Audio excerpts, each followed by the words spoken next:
Good day and welcome back to another DBZ Dokkan Battle video.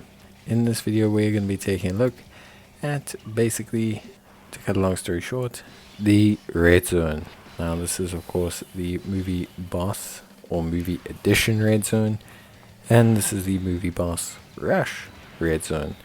So it's going to be a very interesting one, I think. And for this one we have now obviously the new, I want to say, challenge of running, to cut a long story short, a movie heroes team. Now the boss rush red zone is not necessarily so straightforward. I would say the first, how can I say, 4 phases, so I would say Turles, Lord Slug, the Android 13 and the Kula are all pretty straightforward. Turles just stuns you, Lord Slug heals a little bit, Kula does like a countdown mechanism to a like relatively hard hitting super attack. Android 13 hits decently hard, but I'd say the first 4 phases aren't a huge issue. Then I would say things get more interesting. So the Bojack is a pretty interesting one, because what Bojack does is Bojack seals you and can lock your units in place, and usually he does this to 2 separate units. So you end up having a situation where you have, for example, the like where you have, for example, your worst unit possible locked into slot 1, and you have your best unit possible for damage sealed, and then you end up in this really cool situation where you just end up taking a ton of damage and having a really bad time in terms of dealing damage out to Bojack. So it's tough, and it's probably the area where I would say most runs fail. I for one find that using an item, generally speaking, especially when it comes to Bojack, feels way more impactful than not. So definitely I would say with Bojack, I like to use an item. Some players don't want to, I do understand that, but yeah, generally speaking for me, I find it to be the best area to use an item. And then you can, I even use one for Janemba for this team.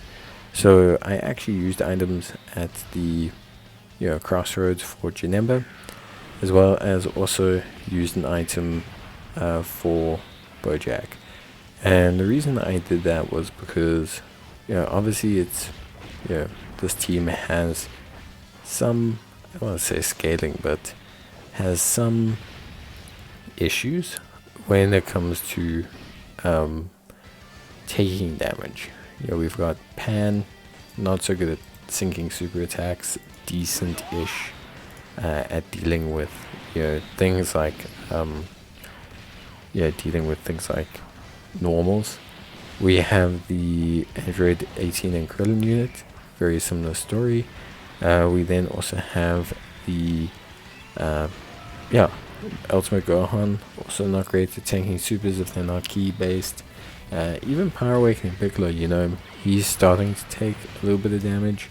So it's definitely, I don't want to say a rough time, but it's definitely an area whereby we want to obviously focus on producing the best results for our units. So I use these moments to highlight damage mitigation, because when we get to the final phase, we'll be using the taunt or intercept abilities to mainly deal with the implications of the bosses.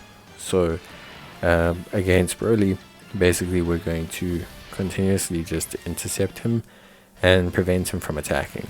We'll have Gogeta go first with his. This will make a ton of difference, as Gogeta does a good chunk of mitigation, evading every attack, and then dealing decent damage as well off of the active. And then we also will have obviously good old Beast Gohan doing his thing. So Beast Gohan as you all know, an incredibly powerful unit, and his ability, his intercept, will be crucial towards dealing damage. What you want to do though is you do want to transform Gogeta around about at the Janemba point, because remember, upon initial transformation, Gogeta does not have as active, and so for us to truly benefit from using Gogeta as a unit, we need his active during the Broly point, and so you're going to want to obviously transform him just before the point of taking on Broly. So I would say in Janemba, you can do it straight away. I mean, you can also not. It just depends on how crazy you want to get with the defensive security. But yeah, I would say, generally speaking, you want to transform Gogeta just before. Aside from that, save everything else. All intercepts saved for the Broly stage. You want the active skill from Ultimate Gohan saved for then. You can use the Piccolo Giant form whenever you feel it's necessary, whether that's to silence opposition, to prevent obviously the opposition attacking you if maybe you don't have items or you're trying to conserve them, whichever way you want to float it.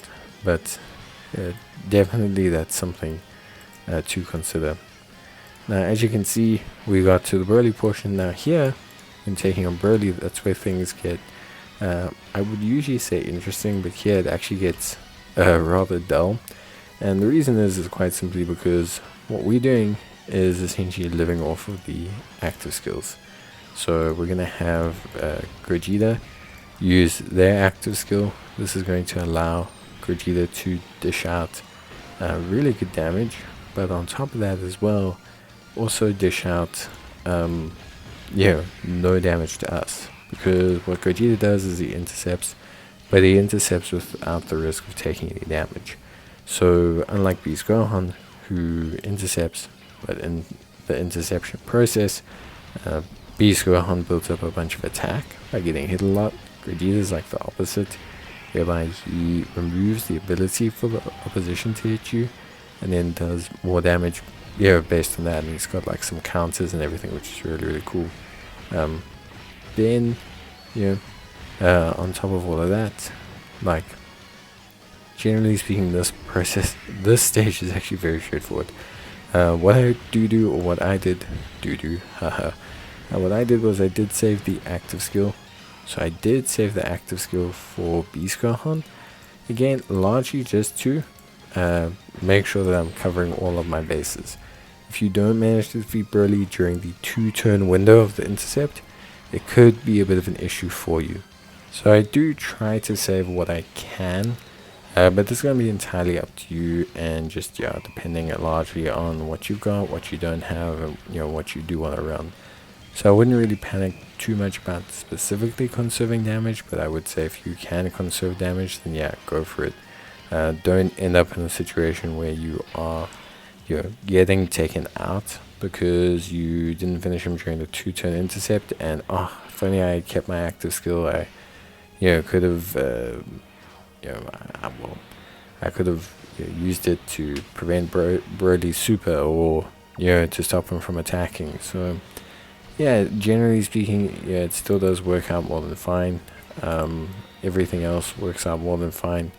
I think like also the redirect is very, very strong here. It's that combination of like pretty much guaranteed crit from Gohan, alongside, of course, as always, the incredibly good damage numbers to get off the back of the intercept, which I think is amazing.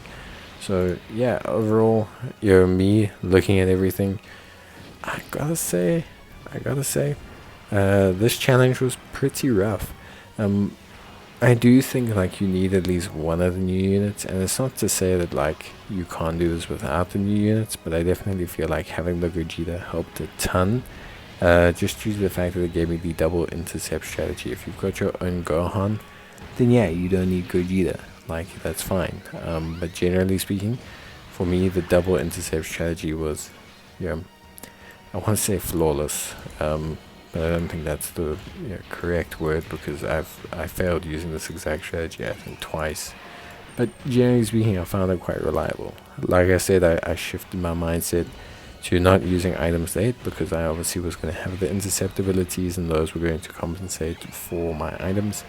So instead I used the items at Bojack and Janemba, and this actually helped me pretty much finish the event first time when considering those things, because like I said, overall when we are doing these challenges, it is going to depend a lot on your box. So although my team may look good, it could be just a team that's good for me, because that's where I have the units. Whereas for you, you might want to build something completely different. Like, I think superheroes and everything is a great category and definitely could do this. But movie heroes and superheroes have a lot of crossover, but there are some units that don't cross over. So like USS right now and Survival Saga and Rhapsody Verse 7 are all getting very good, very potent buffs. But we, from a functional standpoint, are, I don't want to say struggling, but movie heroes only got Beast Gohan, which is great, but if you don't have him, then you got Gogeta. And the rest of the units, I don't want to say are bad, because obviously we did the event, but your window for the other units is a bit limited. So aside from that though, pretty good stuff. I think overall a really fun event, and I had a lot of fun trying it out and trying out all the different stuff. But that is pretty much it for me. So we're gonna wrap things up here with Gogeta doing what he does best, and then we've obviously got Ultimate Gohan providing the backup damage, which actually does work out really, really nicely.